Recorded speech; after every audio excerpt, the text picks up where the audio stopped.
موجود ہے، اور کتابی شکل کے اندر 30 پاروں کی شکل کے اندر، اور جو بولتا قرآن ہے جسے قرآن ناطق کہا جاتا ہے، وہ نبی کریم صلی اللہ علیہ وسلم کی ذات گرامی ہے کہ آپ کی ذات بولتا قرآن ہے، آپ کا اٹھنا بیٹھنا جاگنا سونا سب کچھ قرآن ہی ہے۔ اور ہم نے اس کا تذکرہ نبی کریم صلی اللہ علیہ وسلم کی پیدائش سے پہلے کے حالات سے تذکرے کا آغاز کیا تھا، اور ہم غزوہ بدر تک مسلسل سیرت کے عنوان کے ساتھ چلتے چلتے پہنچے۔ گزشتہ اتوار دوستوں کو یاد ہوگا کہ تذکرہ ہوا تھا کہ میدان بدر سج چکا تھا اور کفار کا لشکر آ گیا تھا میدان بدر کے اندر، اور نبی کریم صلی اللہ علیہ وسلم 313 جانصاران کے ساتھ میدان بدر کے اندر خیمہ زن تھے، اور اللہ کے نبی صلی اللہ علیہ وسلم نے اپنے فوجوں کی سپاہ کی ترتیب بنا دی، تیر اندازوں کو آگے کھڑا کیا، اور تلوار والے جو تھے انہیں تھوڑا پیچھے کھڑا کیا کہ جب شروع میں تیر استعمال کیا جائے تو دشمن قریب آ جائے تو پھر ان سے تلوار سے مقابلہ کیا جائے۔ تلواروں کی بھی کمی تھی اور تیر و کمانوں کی بھی کمی تھی، اس لیے اللہ کے نبی صلی اللہ علیہ وسلم نے باقاعدہ جنگی ترتیب کو باقاعدہ دیا۔ آپ کو یاد ہوگا کہ میں نے یہ بات بھی عرض کی تھی کہ جو بدر کا کنواں تھا اس سے پانی مسلمان اور کفار لے رہے تھے، اللہ کے نبی صلی اللہ علیہ وسلم نے اس کے قریب تک آپ نے اپنی فوجوں کو قریب تک اپنے سپاہ کو قریب کر دیا۔ ایک صحابی کہنے لگے یا رسول اللہ صلی اللہ علیہ وسلم اگر یہاں ہمارا بیٹھنا اللہ کا حکم ہے پھر تو ہم کوئی بات نہیں کہہ سکتے، اگر مشورہ ہے تو میں مشورہ دیتا ہوں کہ چونکہ میں نے دیکھا ہے جنگوں کے اندر کہ پانی کی بڑی اہمیت ہوتی ہے، اگر ہم آگے بڑھ کر پانی پر قبضہ کر لیں اور اس کے ساتھ حوض بنا لیں، اس سے ہم پانی سے مستفید ہوں گے اور دشمن پانی سے مستفید نہیں ہو سکے گا، اور اس لیے دشمن جو ہے وہ ہمارا مرہون منت ہوگا۔ اللہ کے نبی صلی اللہ علیہ وسلم کو یہ مشورہ بڑا پسند آیا، اور آپ صلی اللہ علیہ وسلم نے آگے بڑھ کر کنویں پر قبضہ کرنے کا حکم دیا، صحابہ نے حوض بنا لیا اور وہاں سے پانی پینے کے لیے اکٹھے ہوئے۔ کفار نے دیکھا کہ پانی ہے، کفار کی طرف سے بھی لوگ پانی پینے کے لیے قریب آئے، اللہ کے نبی صلی اللہ علیہ وسلم کی جانصاران نے روکا، آپ صلی اللہ علیہ وسلم انہیں پانی پینے دو، ان میں سے جو پانی پیے گا وہ اسی میدان جنگ کے اندر مارا جائے گا۔ اور اس کے اندر حکیم ابن حزام وہ واحد کفار کے سرداروں میں سے سردار تھے جو کنویں تک آئے لیکن پانی نہ پی سکے، اور یہی بات میں اسلام قبول کیا انہوں نے، اور بڑا بہترین اسلام قبول کیا۔ یہ سارے معاملات کے بعد اللہ کے نبی صلی اللہ علیہ وسلم اس عریش کے اندر تشریف لے گئے جو حضرت سعد بن معاذ رضی اللہ عنہ نے آپ صلی اللہ علیہ وسلم کے لیے بنوایا تھا ایک چھپر، اور وہاں آپ نے اللہ سے دعائیں کی۔ اس میں بالکل آپ نے سامنے لشکر ہو گئے اور لڑائی کا آغاز ہو گیا۔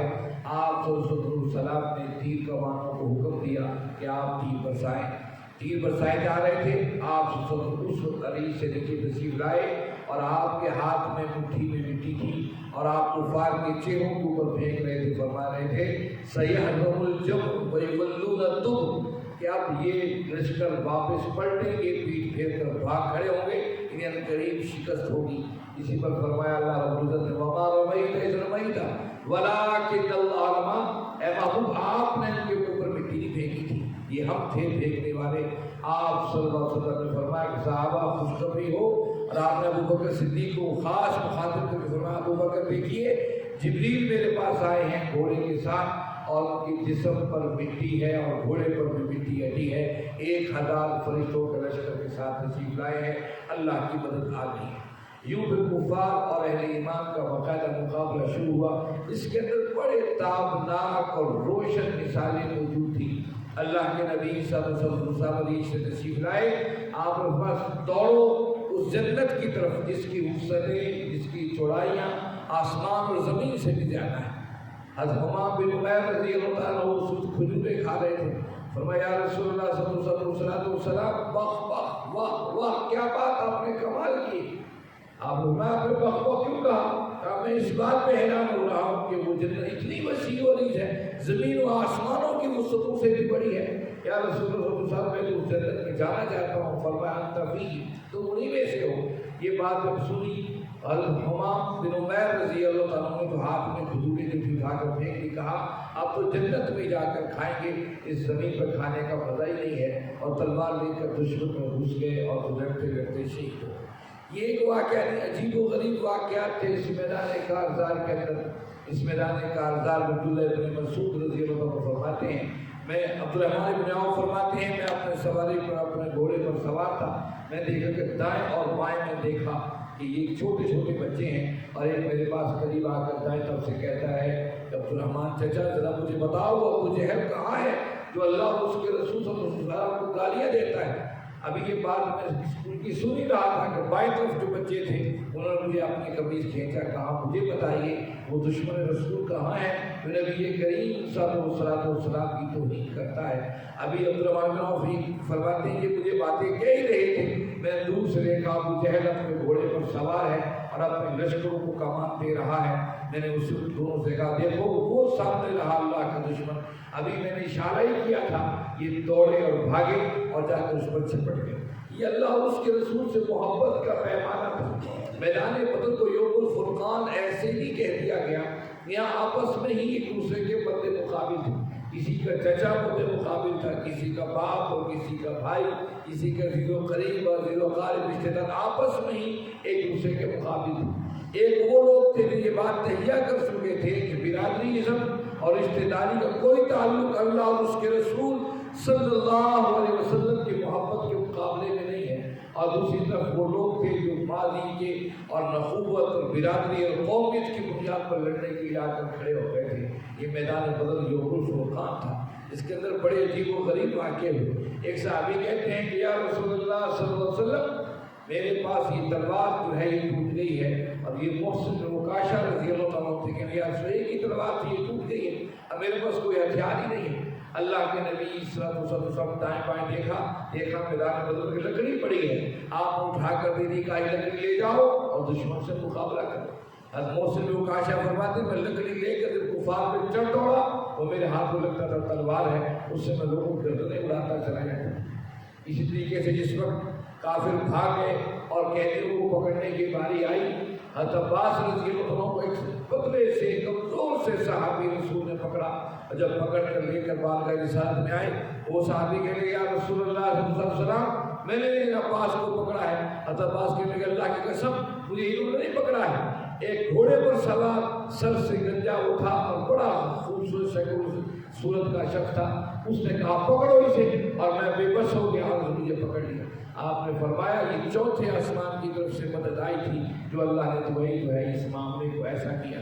تو یہ آسمانوں کی طرف سے مدد لمحہ لمحہ آتی رہی اور صحابہ اس سے مستفید ہوتے رہے۔ اسی میدان جنگ کے اندر یہ جو افرا کے بیٹے تھے معاذ اور معاوض، ان دونوں نے ابو جہل کا کام تمام کر دیا۔ یاد رکھیے معاذ اور معاوض دونوں بھائی نہیں ہیں، اس کو مورخین نے معاذ اور معاوض چونکہ نام ملتے جلتے ہیں اس لیے کہا کہ دونوں بھائی ہیں۔ معاوض افرا کے بیٹے تھے اور معاذ عمر بن جموع رضی اللہ عنہ کے بیٹے تھے۔ عمر بن جموع رضی اللہ عنہ میدان بدر میں شریک نہیں ہوئے تھے، اس وقت تک یہ کافر تھے، لیکن ان کے بیٹے میدان جہاد کے اندر بدر میں شریک تھے۔